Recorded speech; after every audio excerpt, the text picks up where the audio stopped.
Hi, my name is Caylne. I'm here with my brother Cortez, 30. He's 30. The date is December 9th, 2025, and we are recording this interview in downtown Chicago, Illinois. Say hello. Hi, Caylne. How are you doing today? I'm alright. Okay. Let me see if you could hear it first. Okay, the first question is, what was your childhood like? My childhood was very family oriented. I grew up in a church.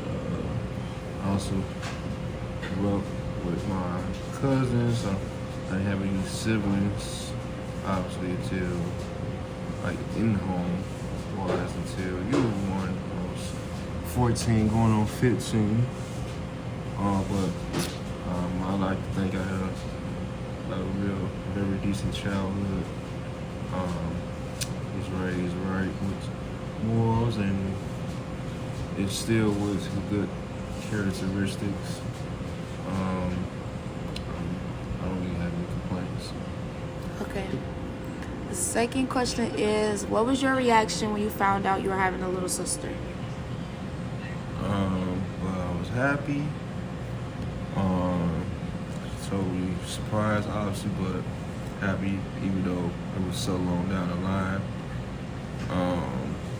But when she came, it was just like you was always there. Okay. The third question is, how has being a parent changed you? How did the parent change me? Well, it changes a lot. You can't be as frivolous as as I once were. Now you have to take into account that there are individuals that you're responsible for. There's another life that you have to take care of outside of yourself. Obviously, you have your siblings and parents, but your child is you brought them into the world, so it's a very much different standpoint as far as your responsibility for them. Having a child changes a lot. This country, people try to make it seem as, but then again, that's why it comes to play where you and the other parent, you kind of have to find that balance to where, you still have somewhat of your own self still. Okay. The fourth question is, what do you remember about the day you enlisted?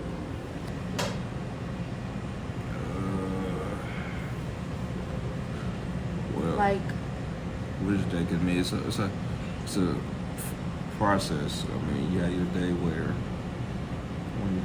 the day you actually left. Went to boot camp? Yeah. Oh, okay.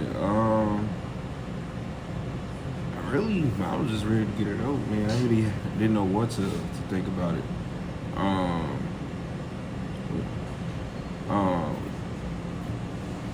don't really know what to think about it. I was just, recruiter came and got me very early. I sat there, waited at the airport because you have to wait for everyone pretty much to fly in from all across the country with the world, really, because you have people that join the military from the Philippines, Hawaii, Alaska, any U.S. territory or state. You have people joining the military and the Navy boot camp station up in Great Lakes. So obviously for me, it's just a 40-minute drive, but for others, they have to fly in and whatnot. So as I pretty much sat there waiting for everyone to fly in, didn't really have any expectation, didn't know what to expect until honestly once you get off the bus and get to boot camp and you make your last phone call, they give you like a minute, and that's about it. Okay. What are some things you remember about deployment? Like when you used to go on the boat and we used to pack your box? Well, one of the things I remember or miss? Like both. Um, well, I missed the solitudeness of being just out there. You disconnected from modern society, especially the type of boat I was on. I was on a carrier, so it's like a floating mini island. And so, you disconnected from like, people can't just pick up the phone and call you or send a text message or anything, or in some cases, certain things happen, occurrences, where they shut off communications, and for a week or two, or however long, you go without talking to your loved ones, and pretty much all the people that you communicate with, all those is on the ship with you. And so, but I do miss solitude, and it's kind of have your own schedule, your routine. You'll do the same thing every day.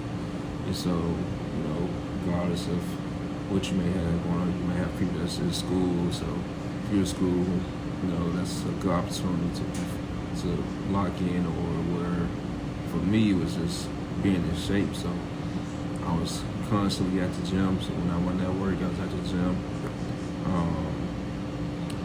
But I do miss, traveling.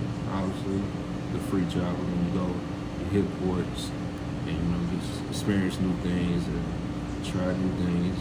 And so miss that part of it. But that's pretty much make the military. The military is the people you work with and the experiences you have. You remember we used to pack your boxes? My care packages. Yeah, that's what they call it, I guess. Yeah. Did that make you feel like you're a little connected with us?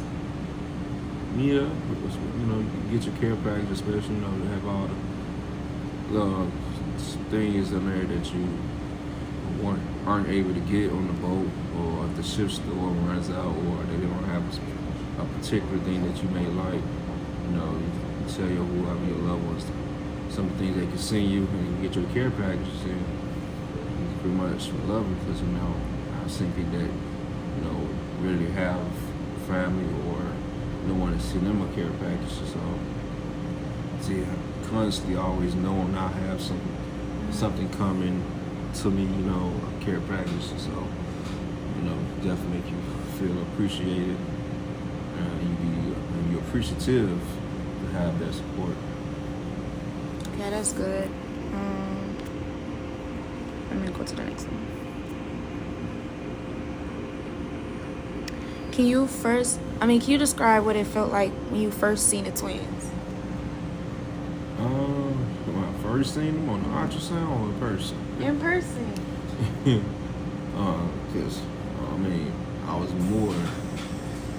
was more shocked to see them on the ultrasound than in person, honestly. Just explain a little bit of your feelings from the ultrasound and when she had me. Well, from the ultrasound, it was just it was kind of like one of those feelings where you just can't believe it, even though it's true. It's just it doesn't feel real almost, because you're expecting one, then you see two, so it's kind of it's a phenomenon. And when the day they was born, it was pretty dramatic as in itself, because the day we was born is the day I got outdoors here, literally from the airport to the hospital. So, and then they were born that night. It was definitely a surreal feeling. Now it was all that time you've seen them on the screen, now you've seen them in person, and they were huge coming out. So there's two of them. And so that's pretty much, and it's just they were here. Okay. How would you describe me? Describe you? I think you're a wonderful little sister, amazing auntie. I think you're a very kind of like me. I have a very old soul. Like me contribution to our mother and growing up in the church as well.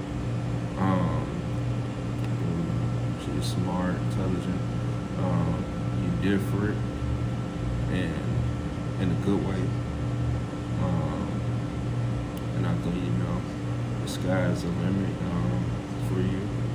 And, as long as you have that confidence in yourself, and whatever lane you decide to go in, or anything, interest that you have, you can achieve. Okay. What's something that you love, like materialistic? Something that I love, materialistic. Like, I love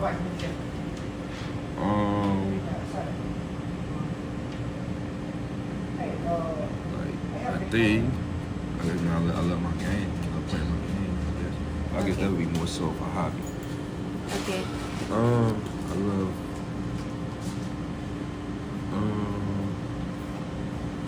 I love my jewelry.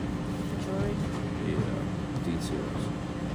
Okay, the last question is a little personal.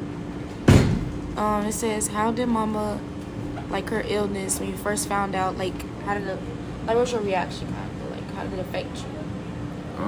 To this point. My reaction, I'm trying to think. Well, Can I say for me first? Like, for me, because I was so young, I didn't really understand it. I just didn't want her to, like, down or anything. right. For me, it wasn't. I mean, I was a shocker, but I wasn't too worried. Only because we have other family members with it as well with the condition. Right. As long as you manage it and take your medicines as you're supposed to, and make your doctor's appointments, relatively can manage having the condition.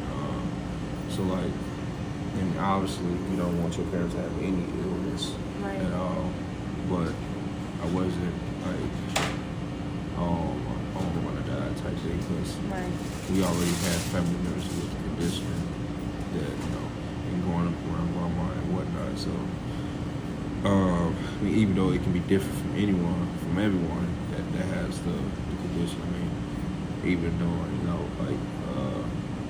since we young that, I grew up with in our church, and she had all her life, and her, when she had it, was a lot more complicated than our family members, and unfortunately, it took her away as well, and she battled with it for a long time, and passed at a very young age. She was probably about my age when she passed away. So, I mean, that's just one of the things that just kind of into the back of your mind that, it's one of the things that at any point get worse, but, you try not to think about that. And just, pray and continue for God to, heal the body and one day cure it. Well, that concludes the interview. I have no more questions. So thank you for your time, and I love you. Thank you for having me. I said I love you. Oh, I love you too.